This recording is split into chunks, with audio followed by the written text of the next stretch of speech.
Sri Aurobindo is describing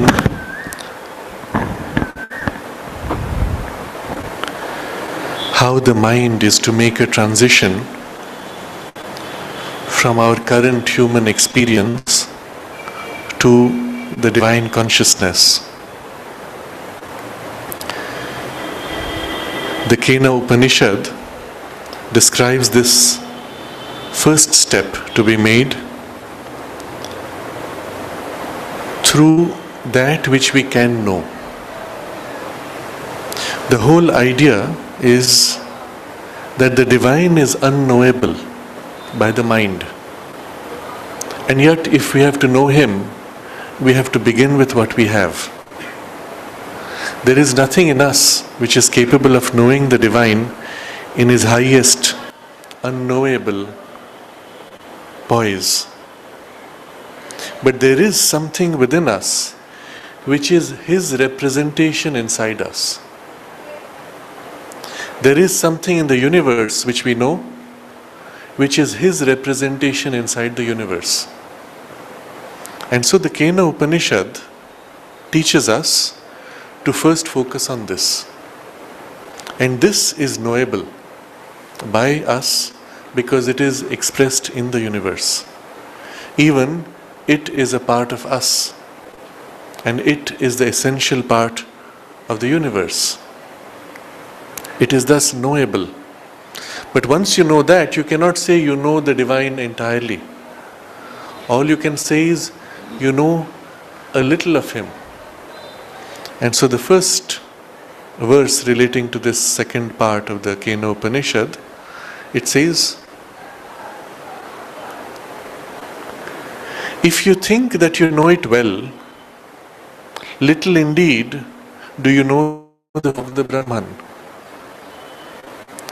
That of it which is you, that of it which is in the gods, this you have to think out. And when you do this, it says, I think it known. So always the term used is manyase.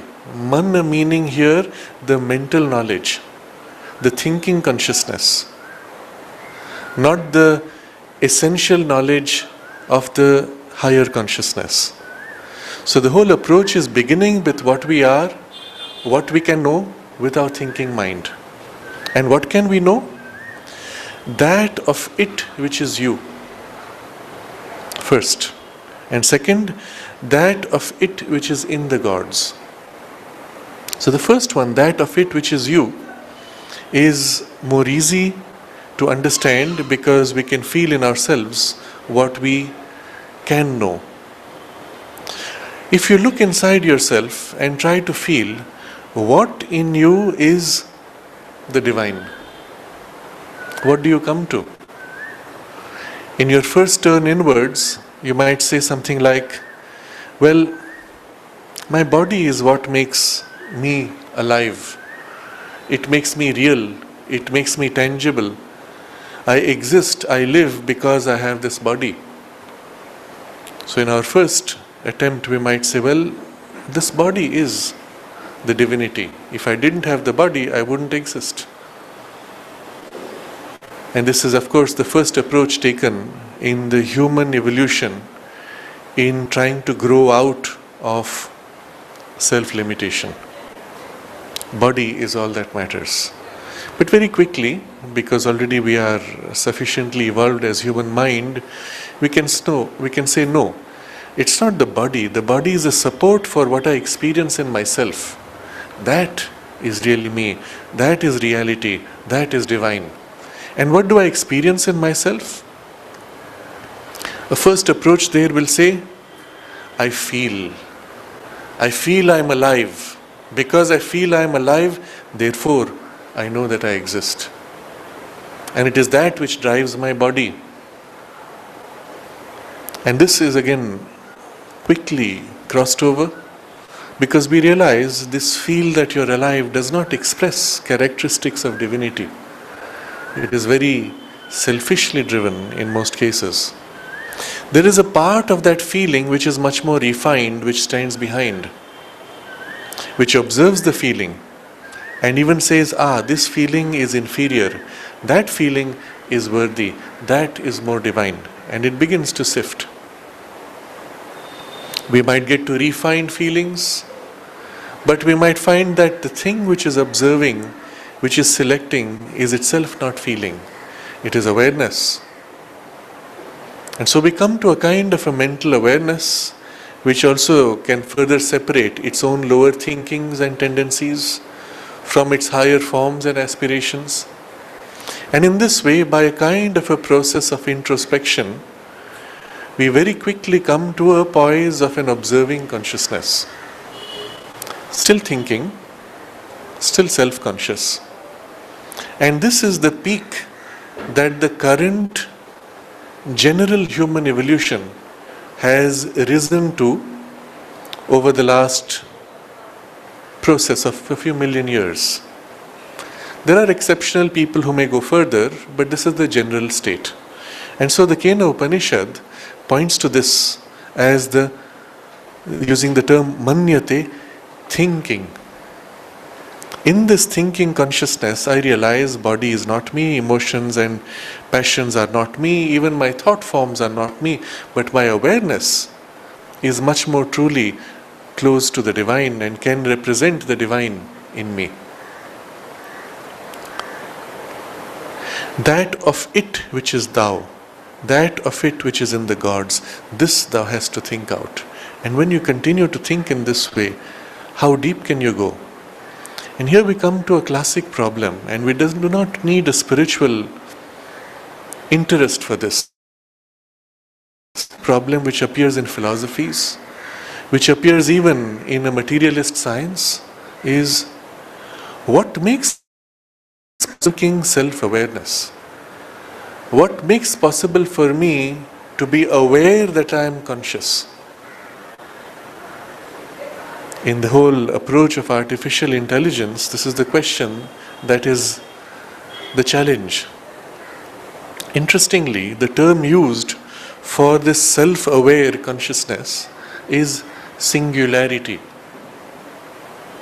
A singularity in science represents a point of transition where all distinction of form breaks down. A singularity is when all space falls into a single indivisible point, or all time gathers and merges into a single moment which is timeless, or all the equations break down and become 0 divided by 0. undefined. It is as if outside the domain of form and yet able to express through form. 0 divided by 0. But what does it represent? If you look up the dictionary definition, math 0, they will say undefined, meaning it represents all possible numbers, all possibilities in a single representation. It not only represents, it is all of them. It is as if the formless, indefinable, indescribable, now first stepping into the domain of form, it is still undefined, but is able to hold all possible forms. That's the very sense of the word singularity. And it is not by chance that in the field of artificial intelligence, this awakened consciousness that is aware of itself is called singularity. In the whole pursuit of artificial intelligence, you create intelligence which is more and more complex, which can even learn from experience. But at what point does the intelligence say, I am conscious intelligence? I can choose freely without needing external support of experience or external laws driving processes of my awareness. That point of awakening to self-awareness is singularity. And in the very term used, the suggestion is that it is something which exists by itself, not dependent on external processes of knowledge. It is knowledge which knows itself, therefore self-existent. And it is at this point that we can say, yes, this is the one thing in me, that is me, which exists by itself, needing no other reference. And therefore, it becomes a representation, the first representation available in us of the divine. But having come to this, we ask, what makes this possible? Where does this come from? What is its origin? What is its essential truth? And a kind of a deeper introspection begins. What is it in me that becomes this consciousness? What is it in me that knows I am self-aware? And an inward quest begins. You as if dissociate layer by layer of your own awareness, penetrating deeper and deeper. This is the approach in certain Vedantic practices of meditation, where you turn awareness upon its own origin and source and continue to follow as if a trace, a trail, a line of awareness of which the frontal projection is the mind saying, I am self-aware, needing nothing else, I exist in my own awareness. That's the tip, the tail end. You will recall the amusing observation, but very profound, of Sri Aurobindo, when some disciple asks him, Sir, are we God? And then Sri Aurobindo replies, in a sense, we are the tail end of God. So this is that tip, tail end projecting. And for evolution to have come to this point is an extraordinary achievement. It is the point at which we as conscious beings not only can take charge of our own evolution and destiny, but can make a conscious effort to turn to the whole purpose of evolution, which is to realize the divine and consciously bring that forward into manifestation. And so the present passage of the human development is the single most important for where it has come to, but also the single most important for what is now possible from here. And the Kena is addressing this mind. If you think that you know it well, little indeed do you know the form of the Brahman. So the aim here is to realize form of the Brahman, not Brahman in his absolute, essential, unknowable, but Brahman in the way he expresses himself in form to become the manifestation. But then, we are also warned, and this was part of the text we have seen earlier, where Sri Aurobindo says that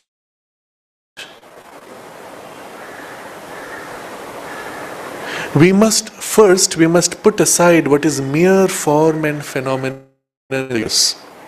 For that has nothing to do with the form of the Brahman, the body of the self. Since it is not his form, but his most external mask.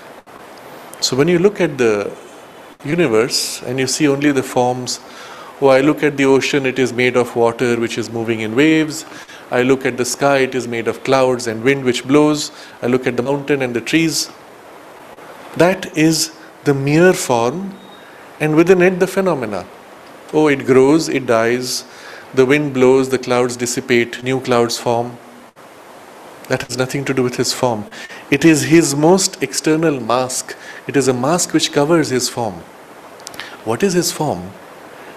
And for the Kena, as well as for the Veda, the form of Brahman is when Brahman pours himself out to become universe, still as substance of Sat Chit Ananda.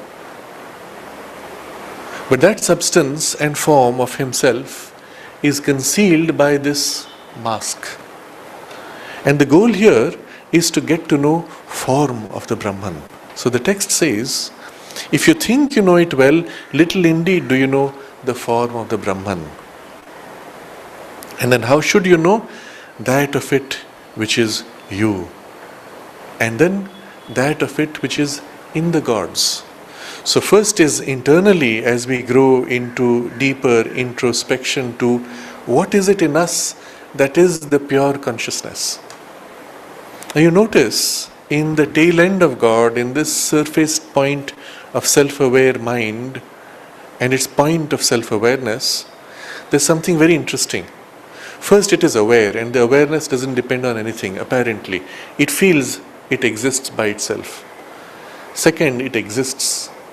And second, when you remain in third, when you remain in awareness, you can remain and you are quite content. It is reflecting the characteristic of existence, consciousness, and delight. Of course, you do not experience the delight as it is in its origin. You do not experience consciousness as it is in its origin, nor the existence. If somebody injects certain chemicals in your bloodstream, well, you will lose that awareness. Yet when you enter it, it feels as if it is self-existent. And it's a distant reflection of the true origin of its source in the Satchidananda. And if this is the pursuit subjectively within us, there has to be equally some way of knowing it externally in the universe. And this is the second thing it points to, that of it which is in the gods. And this relationship is very important. Just as our body, life energy, mind has the seat of our consciousness in this self-aware point of mind. It is from here that I stand back from my thoughts and emotions and instincts and say, I choose now to think differently, to feel differently, to act differently. I am the person. All this is my instrument. So too, when you look at the universe and you see all these phenomena, there is a similar point of consciousness which exists, which is self-existent, which is not merely phenomena and process and habit of nature. That part can say, as you can say, I exist, that part can say, I exist. And it is I who lead, guide, and execute or drive all the phenomena of nature. That is what we call the gods. We have dwelt on this extensively in the last few discussions. And Sri Aurobindo gives this as the description of the poise of the gods. He says in the portion we have already read, they represent the divine power in its great and fundamental cosmic functionings, whether in man or in mind and life and matter in general. They are not the functionings themselves, but something of the divine which is essential to their operation,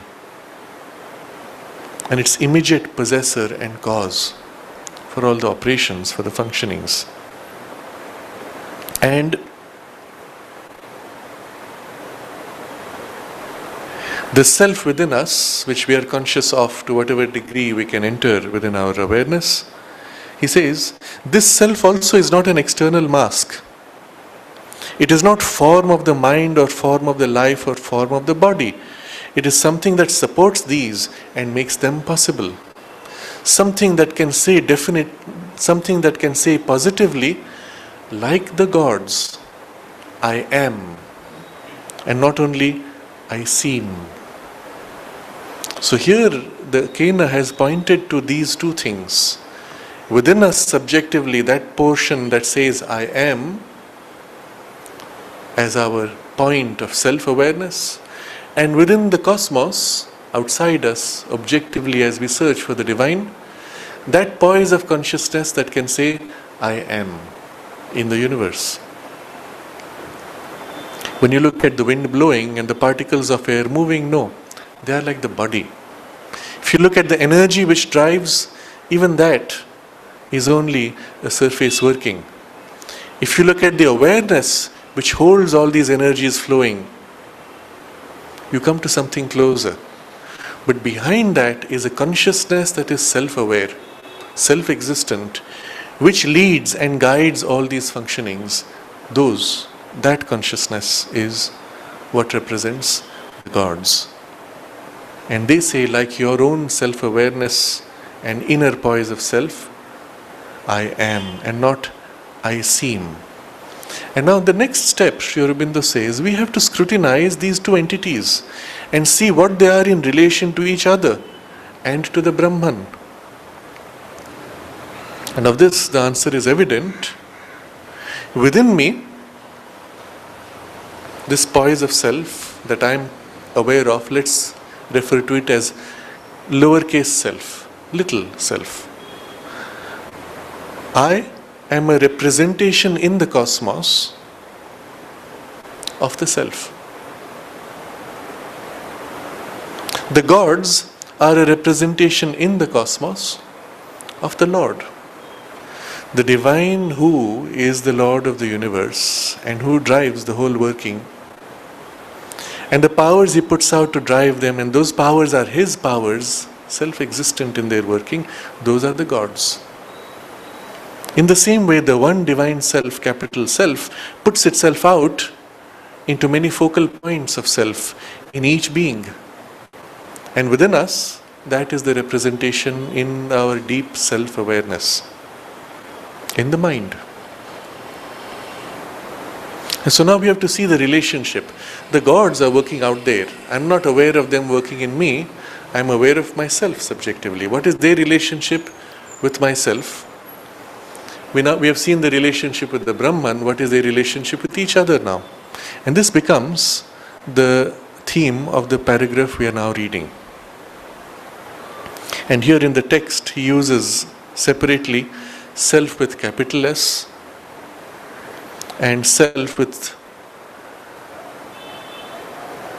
representing the personal, individual, mental poise of self-awareness, which is given with lowercase self. So while reading, because it will be easier for those who do not read, who are not looking at the text, I will insert the word little self and divine self. That way you know which self we are referring to.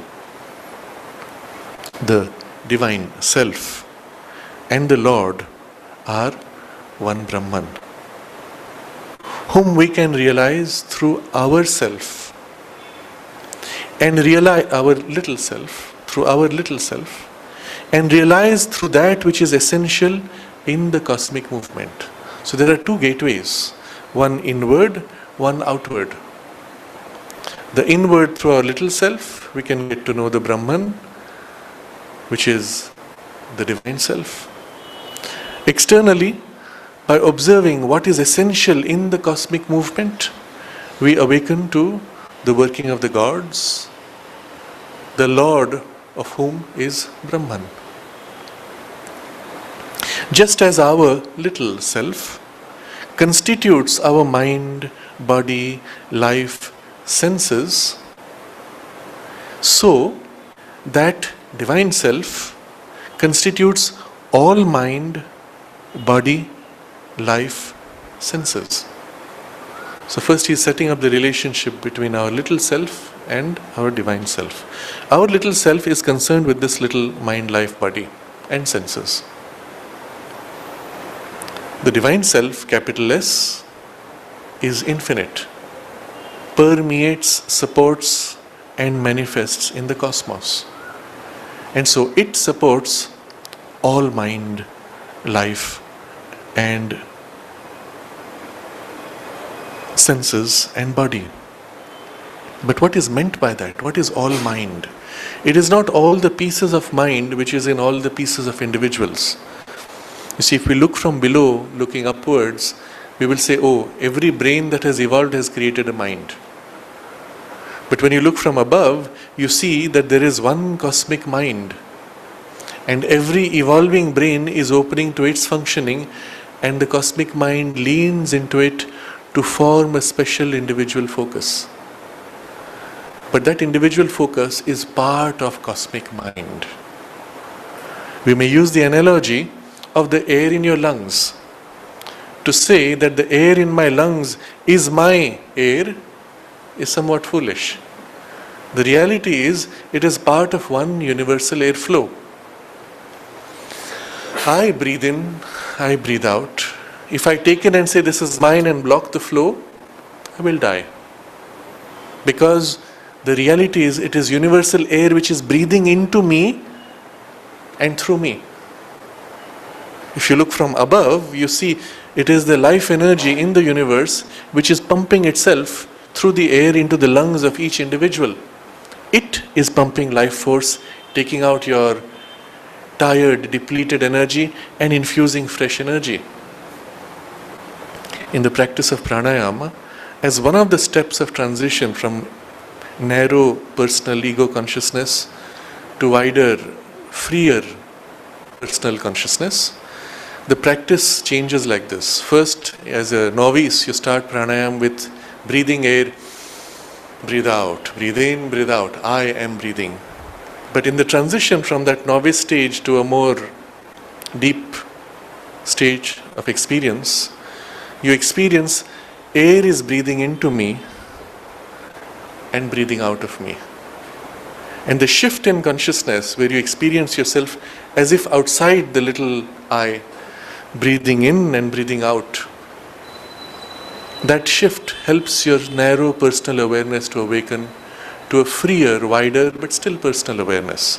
And then there are further exercises which may help eventually to experience universal prana as your greater reality, of which this person is a narrow bundle, not machine.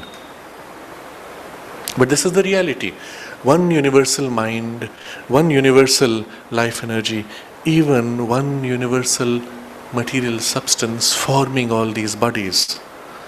So that self constitutes all mind, body, life, senses. Everywhere there is the experience of contact of senses, it is that which is working as the sense experience. So, just as our little self constitutes our mind, body, life, senses, so that divine capital self constitutes all mind, body, life, senses. It is the origin and essentiality of things. If it was not there, then the things wouldn't form, because it wills they form. And it is the essentiality of things. Because they form out of Him, expressing Him, He is in them all, and the essential part of all things. And so here we come to a very interesting corollary of this idea. If He is the essentiality of all things, if this divine self is the essential of all things, it is the essential of my mind and my self-aware mind. It is the essential of my life energies. It is the essential of my body, the essential of my senses. And in principle, through any of these four, I could grow in closeness with Him and know Him. And so we understand why the Kena uses these four as the starting point. So here he has set the relationship of our little self with our divine self, and now he links this with the role of the gods? What is the relationship of the gods with this? Just as the gods govern, supported by our little self, the cosmos of our individual being, the action of our mind, senses and life, so the Lord governs as mind of the mind, sense of the sense, life of the life, supporting His active divinity by His silent essential self-being, all cosmos and all form of being. So now the relationship of God, the gods with the Lord, has now been connected with relationship of our little self and the divine self. And you see how they plug in seamlessly. Before we get into this in detail, obviously we, being a part of the larger universal self, we being a part of the larger universal mind, life energy, and even senses and body, if the gods are working through those things, then obviously they are working through our things also, which is a part of those things. So first point of contact he makes here, the gods, just as the gods govern the cosmos of our individual being, the action of our mind, senses and life, supported by our little self. So right now when our mind is functioning, when our life force is functioning, and the body and the senses, since they are operating everywhere in the universe, they are operating within us also. And within us, it is their consciousness or their power that works to make all these things happen. Indra not only presides over the working of the cosmic mind, he presides also over the working of our individual mind, because our individual mind is a part of the cosmos. So in our personal evolution, when our mind tries to awaken to itself and organize its thoughts, the power of self-organizing, self-aware mind is the power of Indra working in our little individual self. The thought instinct, the instinctive emotional thoughts rising to become organized, logical, rational thoughts correspond to the same energy working in the cosmos that we have called the working of the gods of the Maruts. And within us, the Maruts are these thought impulses rising, which Indra then takes charge of and organizes around the center of self-aware, conscious, intelligent will. And so this whole evolutionary awakening, where we rise from emotional, self-contradictory thoughts into self-aware consciousness that organizes thoughts, eliminating, subsuming some to others, arranging them in structure and order, that is the transition from the rule of the Maruts to the rule of Indra, who now organizes the power of the Maruts. And so within us, it is the gods who are working. Within us, it is the gods who make possible these faculties and powers of our consciousness, because it's finally a part of their cosmic functioning.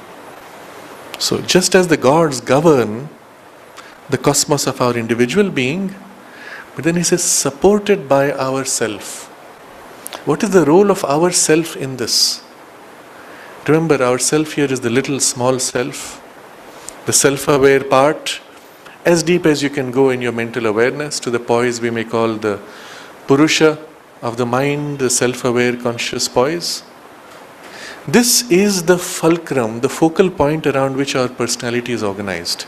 So it is the support around which the functioning of the gods can take on some organization of individuality. Otherwise their action is cosmic, equally everywhere in the universe. And if they have to act here, they need a focal point of support around which the thinking, emotions, the impulses, all of these can whirl around and take as a reference. So he says, just as the gods govern, supported by our little self, the cosmos of our individual being, the action of our mind, senses and life. Now all this action of mind, senses and life individual being he is referring to as cosmos.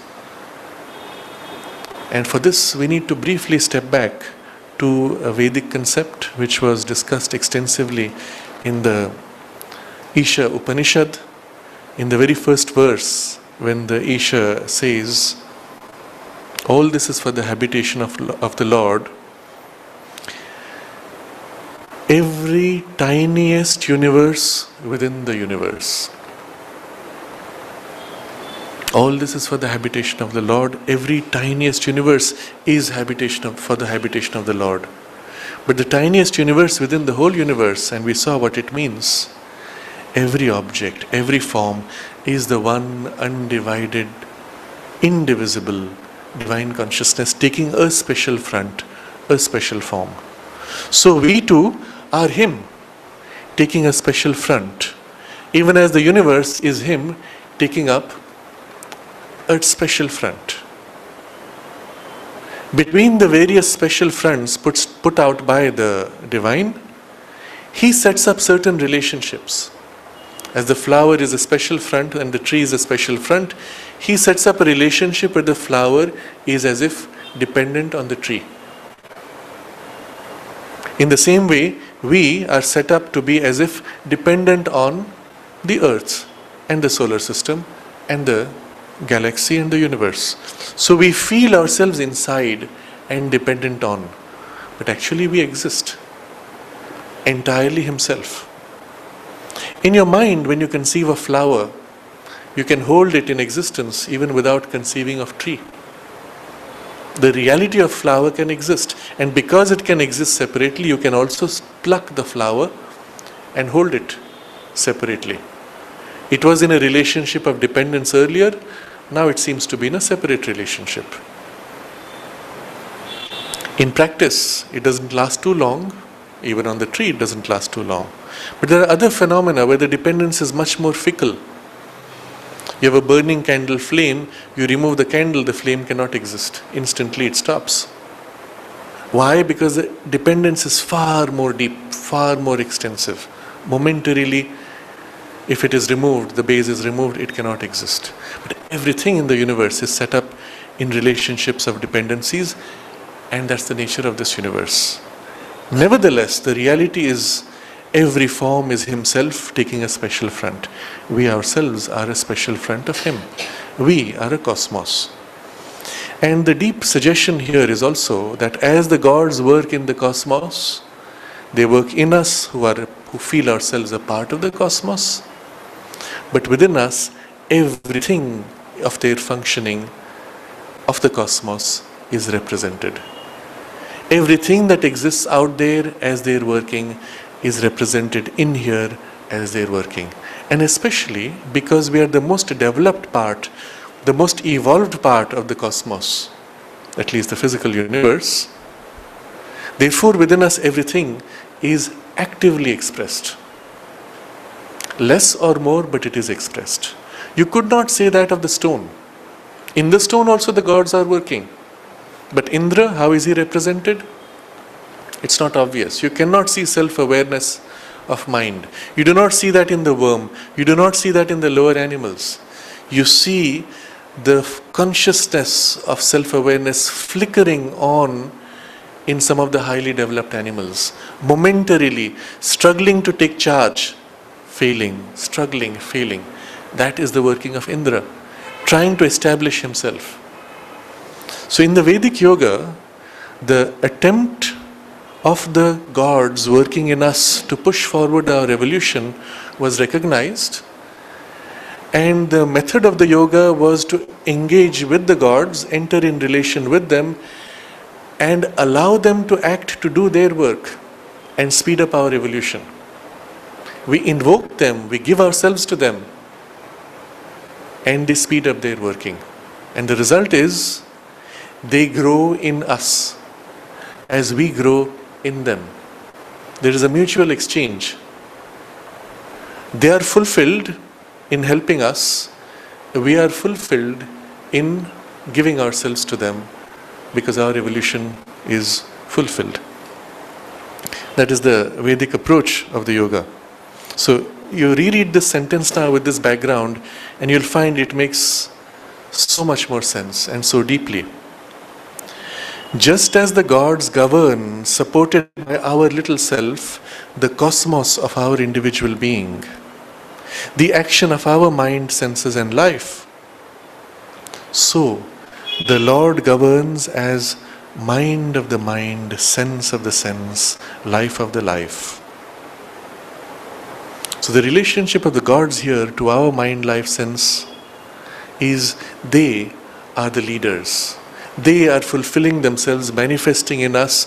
Everything that happens in our mind is their attempt to bring forward a little more of their divine possibility. That is the whole sense of evolution. And the same relationship now, Sri Aurobindo points out, between the Lord and the universal mind, life and body and senses. The Lord governs as capital mind of the universal mind, including our individual mind. The Lord governs as sense of the universal sense, as life, capital L, of the universal life, supporting his active divinity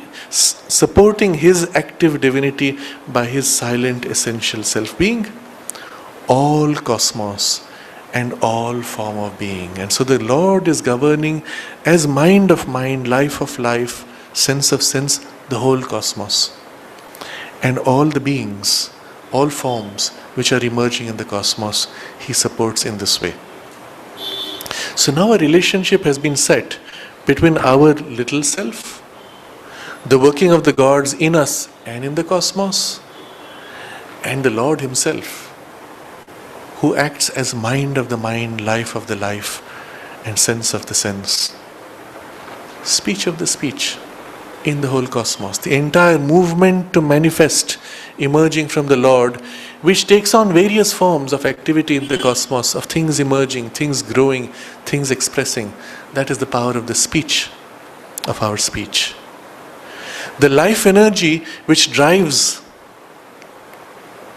all forms here is itself driven by a divine energy which is infinite, indivisible in its working, which holds the whole of prana, life force, in all forms and brings them, keeps them in their working, holds them in their right arrangement and right relationships across forms.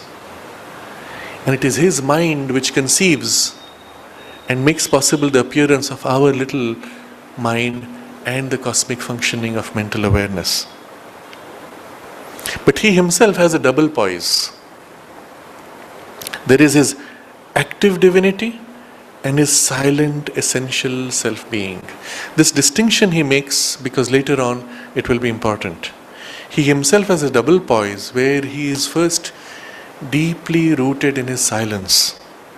He is silent, self, essential, formless, spaceless, timeless. And from this base, he is supporting his activity as cosmic power, which makes mind, life, and matter and sensation possible. That double status is important because as we approach him, we will meet both of these poises. And so once this relationship is set,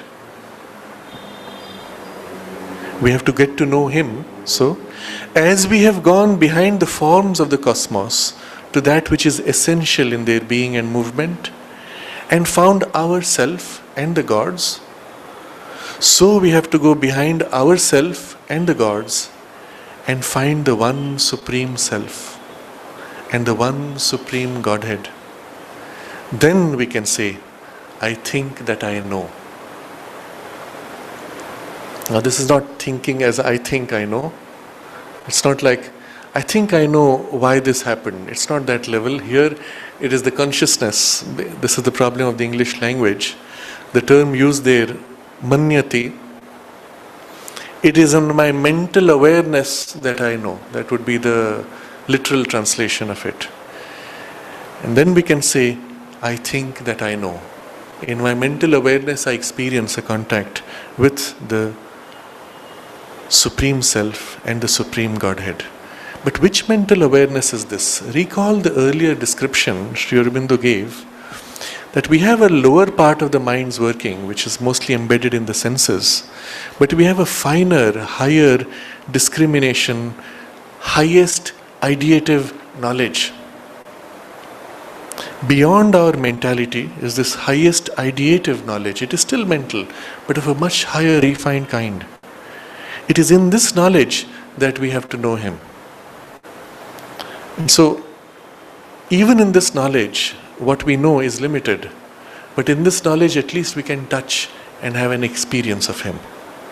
And so it is to this that He is making reference. We have to go behind ourself and the gods, find the one Supreme Self. Our self will still be aware only of ourselves, this little person. The self of all these selves, which is holding the whole cosmos, that is the experience we have when we go behind ourself, and the Supreme Self is the self of all selves. And when we have that, we know all selves as ourself. Similarly, when we look around and perceive behind the appearances the working of the gods, and we go behind that, we perceive and know the one divine Godhead who rules the whole cosmos, who forms it, who inhabits it, and who enjoys it. Then we can say, I think that I know. Immediately we have to make a correction, because still this is our highest, purest, ideative consciousness which is perceiving this. So we make a correction. Our knowledge is not yet complete. So he says, at once. But at once we have to qualify our assertion. I think not that I know it perfectly, for that is impossible in the terms of our instruments of knowledge. The mind is not capable of knowing perfectly. I do not think for a moment that I know the unknowable, that can be put into the forms through which I must arrive at the Self and the Lord. I am not saying that. But at the same time, I am no longer in ignorance.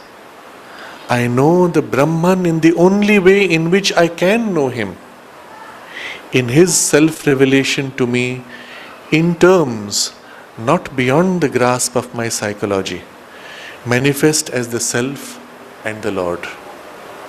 So the only way you can know Him is in the way that He reveals Himself to you. Let's take an analogy. You meet an ant. How can the ant know you? The way you put yourself forward to him. You put your little finger and let the ant climb on you and walk around. And the ant, as it is walking, it smells, it touches, and that's the only way it can know you. And it says, yes, I think I, although I do not know perfectly. In the same way as an ape trying to enter in relation with a human being, and we know of very interesting experiments where apes have been taught to communicate with sign language. And the most advanced ape so far, who was able to communicate with sign language, had a vocabulary of 2,000 words, which is typically what a normal human being in normal human life will use to live his normal sense-based mental life. And this ape was able to communicate very complex concepts, including its idea of death and afterlife and things like that. So in the ape consciousness, there was an ability to reach out and communicate with human beings, and through that communication to know the human life and to know the human mind as much as it could. Or to the extent that the human mind entered into the ape consciousness, taught it to communicate and relate through its vocabulary and through its terms of sign language. And that's all it could know. In the same way, in our human mental consciousness, and in the most refined part of our mental consciousness, which senses, almost as if intuitively, yes, there is a presence, we begin to get to know that presence. And we know it in these 4 different ways, which the Kena has begun with. We know it as an awareness, a power of the mind's awareness that we can feel. there is a deeper knowing, a deeper knowledge in which one senses omniscience, all knowledge, omnipotence, perfection, perfect harmony, all the ideals that our mind is able to conceive of, approaching the absolute. Even the idea of the absolute we can have. Define to me what is absolute, and you'll only use words. You will not be able to convey the idea directly through words, because words cannot express the idea. They will form some kind of translation which will go to the other person, who will then construct and bring his mind to the poise where he says, now I got it, what you're trying to say. But the thing itself cannot be fully articulated in words. The idea of perfect beauty, perfection itself, and absolute. And that's the edge that the mind is able to touch. In that one can conceive of an omniscience, all knowledge, in which everything is known utterly, without any gap of darkness or ignorance. That conception is there, and in the mind one can begin then to feel something of it. At the same time, we realize in the sequence of the four, the life energy driving us. We feel a power which is behind all that drives us. And at times that power seizes us and lifts us beyond our capacity, especially in times of crisis. Personal crisis or collective crisis. And we see this in extraordinary figures such as Joan of Arc, or in the form and life of Shivaji. A person is lifted up and able to achieve what would be humanly impossible, and has an impact which lasts on an entire civilization, defining the course of the civilization for centuries to come, and even infusing that power and a glimmer of it in the people, even if they are not conscious. And you can feel that power of Joan of Arc still working in that space of her action. Or the action of Shivaji is still in that space of his work, in the people. And when they turn to that figure, they feel something stirring deep within. And so we experience this extraordinary life of our life, but in the way we can know it in terms of our life.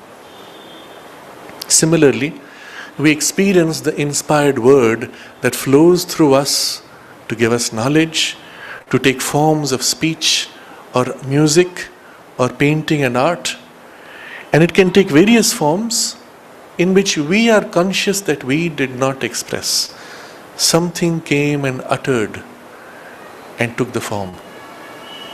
And that's the way in which we can experience, from the highest to its most material expression, the speech of our speech, a first touch of the divine creative power of consciousness. And finally, in our senses, we have a similar experience.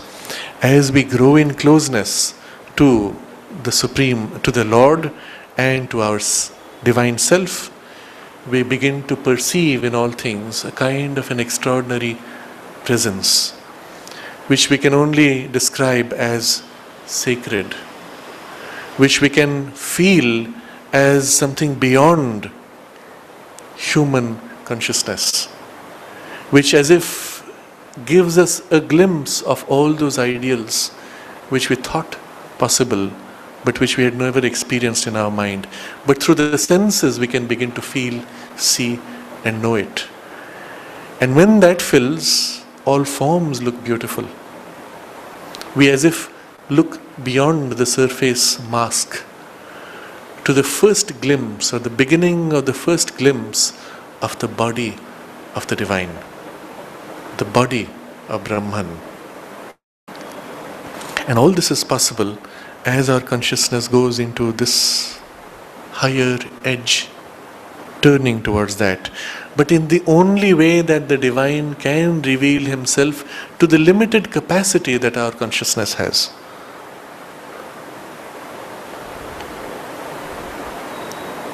I am no longer in ignorance. I know the Brahman in the only way in which I can know him, in his self-revelation to me, in terms not beyond the grasp of my psychology, manifest as the self and the Lord. So on some level you experience, oh, this is myself. On another level you experience, oh, this is the Lord of my being. I give myself, I belong to Him.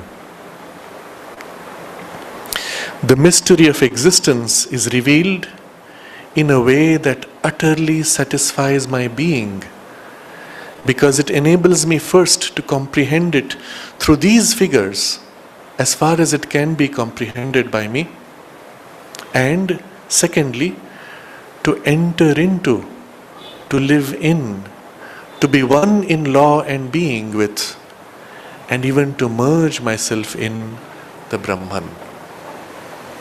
So now I describe the rest of the journey, what happens as we continue in this way.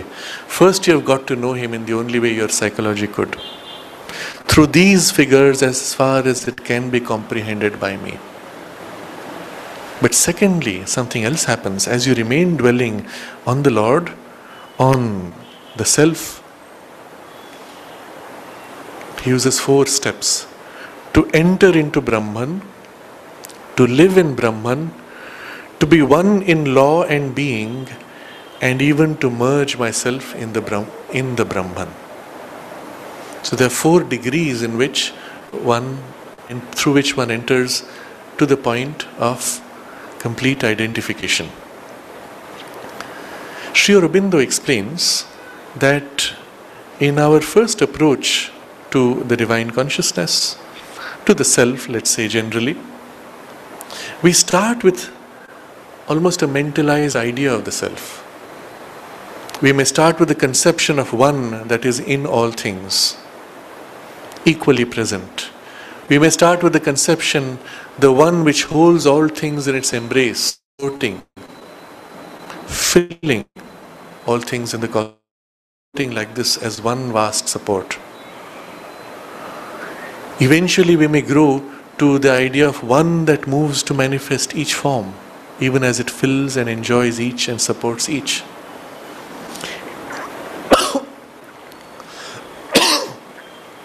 At first, he says, with your mind's awareness, you try to imprint this truth in all that you see.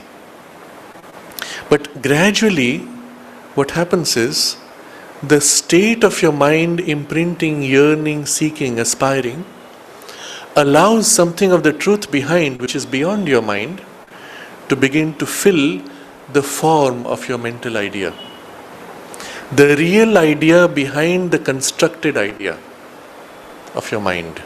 The real idea begins to fill the constructed idea, and then very quickly the constructed effort of your mind falls away, and that begins to reveal itself. And so in the second stage, as the mind has first glimpsed something, and then that begins to fill more and more vividly, you begin to enter into the Brahman. So see, at this point, step 1, you enter into, you are still separate, you are still in a relationship, you still feel the presence of the Brahman everywhere, perhaps around you, within you, to whatever degree. You are still in relation, observing. The relation now becomes more intimate. Step 2, you live in. You don't just have a contact from which you separate, you enter, you exit, you enter, you exit, you live in. The experience now becomes more and more permanent, more intense, less intense, more intense and less intense. But still, you are separate, experiencing this Brahman. As the intimacy grows and the closeness increases, the third step, to be one in law and being. There are 2 aspects to that. To be one in law is when your actions feel as if they originate from or are in attunement with the consciousness of Brahman, in whatever aspect, whatever degree you are in. So for example, from the experience of the psychic presence, I spoke something and immediately I felt it was wrong. It was not in tune with the harmony that I feel in my heart. You feel the dissonance. On the other hand, when you are in complete alignment, you speak or you express, you feel, yes, it was just the right balance, just the right vibration in the action itself. Extending this to the same sense of self, all action, all thought, all feeling can be felt to be as if in attunement with the divine law. And the law here represents the principle supporting the action. We would use the word in Sanskrit, dharma. Although at a more personal level, my swadharma, my personal law of being, and my thoughts, feelings, actions are in attunement with that or not. So in the third degree of entry in Brahman, you begin to be one in law with the Brahman, and separately the other facet of it, one in being. I feel myself a part of. The sense of separateness is now going away. I'm a part of that. A child of the Divine Mother, or a child of God, a part of the oneness. And my actions more and more are in attunement with her will, with His presence, with the oneness. This is third degree. The fourth step, and even to merge myself in the Brahman.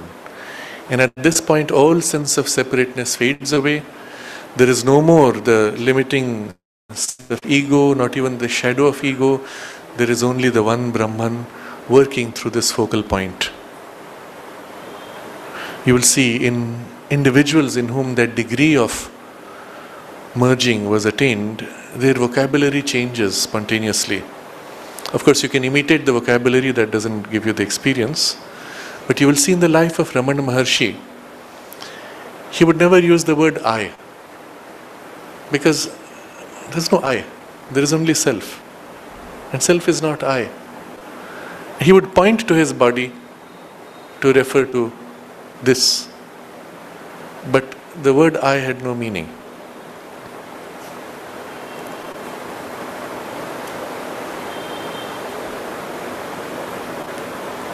So all this becomes possible starting with our own psychology and the highest refined stage of our psychology, into which the Brahman reveals himself, because that's the only way we can know him. So this is the sense of the verses. That of it which is thou, that of it which is in the gods, this thou hast to think out. I think it known. I think not that I know it well, and yet I know that it is not unknown to me. He of us who knows it knows that. He knows that it is not unknown to him. And at some point this transitions out beyond your thought, beyond your thinking mind, to a direct contact of consciousness. And so verse 3, he by whom it is not thought out has the thought of it. He by whom it is thought out knows it not. It is unknown to the discernment of those who discern of it. Seek not to discern of it, it is discerned. And so the clue to the sadhana, as you make that first approach, the more you make an effort to discern, you lose. If you don't try to discern and just let yourself be, let yourself merge in him, let him reveal himself to you, in that meeting, in that self-giving, in that losing of your own sense of separateness and activity of perceiving consciousness, it is discerned. So, I read again verse 3. He by whom it is not thought out has the thought of it. He by whom it is thought out knows it not. Because then you are left on the surface in the activity. It is unknown to the discernment of those who discern of it. By those who seek not to discern of it, it is discerned. And verse 4, which completes this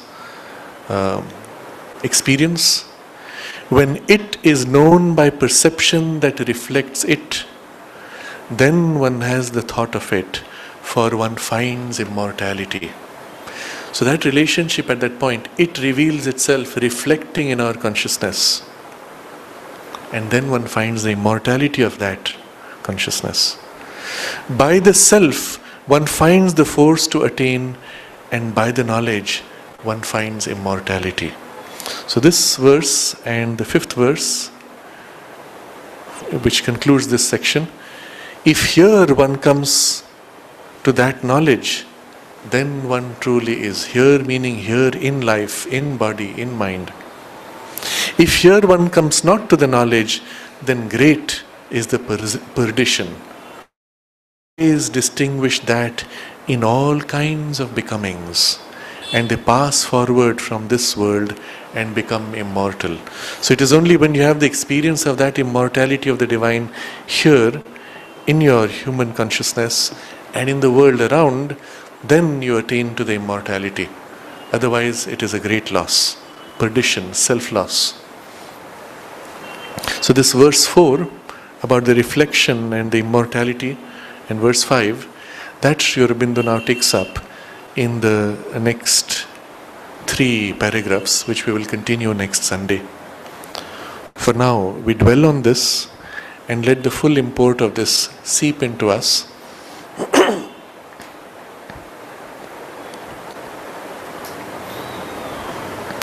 The mystery of existence is revealed in a way that utterly satisfies my being, because it enables me first to comprehend it through these figures, as far as it can be comprehended by me, and secondly, to enter into, to live in, to be one in law and being with, and even to merge myself in the Brahman. The corresponding verse, he by whom it is not thought out has the thought of it. By those who seek not to discern of it, it is discerned. When it is known by the perception that reflects it, then one has the thought of it, for one finds immortality. By the self one finds the force to attain, and by the knowledge one finds immortality.